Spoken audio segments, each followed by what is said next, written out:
it's my pleasure to welcome you to a Media Democracy Day workshop. So know the media, be the media, change the media. And this workshop, just to make sure you're in the right room, is big data and political marketing. And one thing I'm going to do just before we get started is I want to tweet out. I use social media. So I'm going to, who here uses social media? Twitter? Facebook? Yay! Okay, so I'm going to ask you a favor because normally when I'm at these events, I'm the one in the audience live tweeting. So I'm not going to be able to do that moderating this panel. So I'm going to ask you to feel free to tweet out about this wonderful workshop. I'm just going to say we're going to get started here. Hashtag is MDD Van for Vancouver. And, oh, is it up on there? Oh, there we go. So I'm just going to put a real quick tweet here. Okay, just about to start.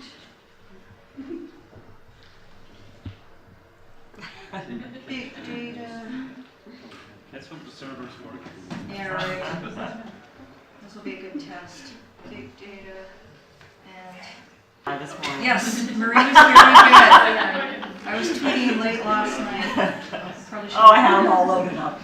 I know, that's the thing. I should have scheduled a tweet, I guess. And I'm going to keep doing it until about 4 o'clock. Actually, everybody knows the big U.S. election's happening next week. The GOP Republican tweets about how their guy's just on a steamroll. Most of the ones I'm seeing here are Obama holds the lead in Florida and Ohio polls. Obama leads. There's some where it's deadlocked, et cetera, et cetera. But interesting. So just from Google, did that. And then I know that with the U.S. election next week, for us folks here in BC, we've got a big provincial election next year. And I don't know, are you, well, you must be, you're in this workshop, so you must be political watchers as well. So I found it really interesting that the BC Liberals had their convention in Whistler past weekend, and they barred the media because this fellow named Stephen Carter was going to address them and talk about the power of polls. But what was interesting is they barred the media, but folks were tweeting from that session. So basically the media started reporting on what some of the information. To my right is Mario Canseco. Between him there is Marie Delmatia and Colin Bennett on the right. And we're going to start off with Mario. Mario is Vice President for Angus Reid Public Opinion. He's responsible for designing survey questions on a wide range of sociological and political issues. And he's worked on the election teams for all the democratic processes that have been covered by Angus Reid's unique online methodology, including the 2008 and 2011 Canadian federal elections. Mario holds a Master's of Journalism from the University of British Columbia, that's my alma mater, and a BA in Communication from Mexico City's Universidad Iberoamericana. So I would like to welcome Mario.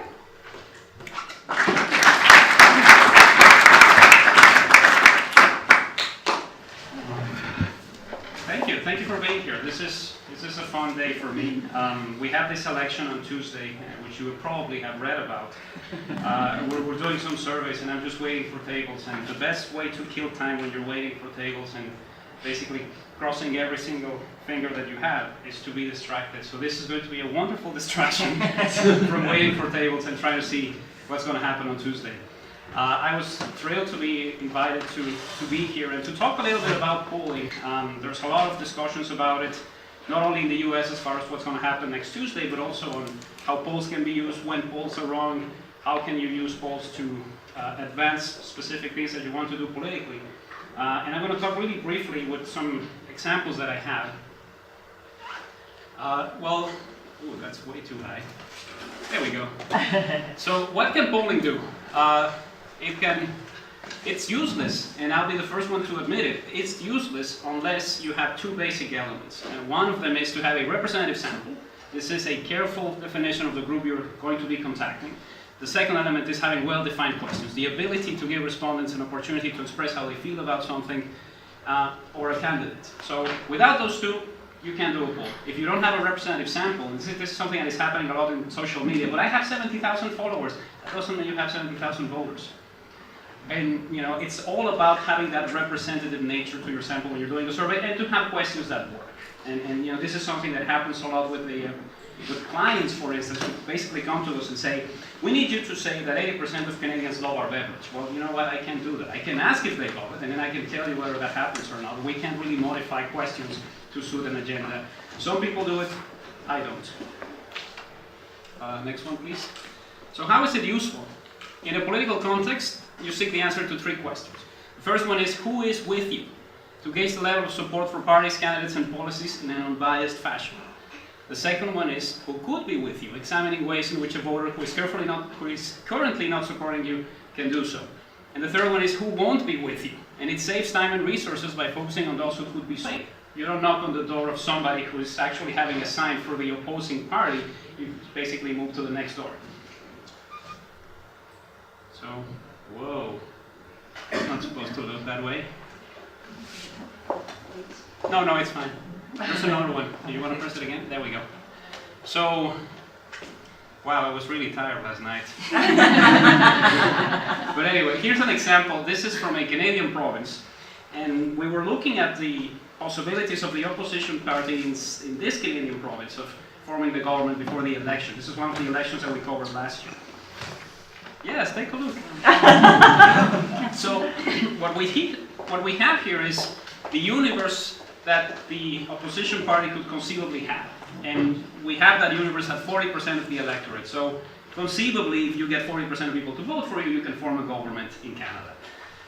That 40% is divided into 3 specific elements. One of them is the hardcore voter, which is 41% of the 40%. And what is this? This is people who are supporting you, who have voted for you in the past, who are really happy with the way things are going. They want to vote for you, they hate the government that's in power now, and they will stay with you. So those guys are already with you. What you got to focus on is the other 59%. 39% of disaffected voters and 20% of doubtful voters. Doubtful is the second one. So disaffected, you look at specific things, not just who you're going to vote for, but also issues such as, will you vote for this party this time, or won't you? Do you live in urban areas or rural areas? Are you an older voter who is more likely to show up when the election happens? Do you vote for this party federally? I guess I gave away which party we're talking about.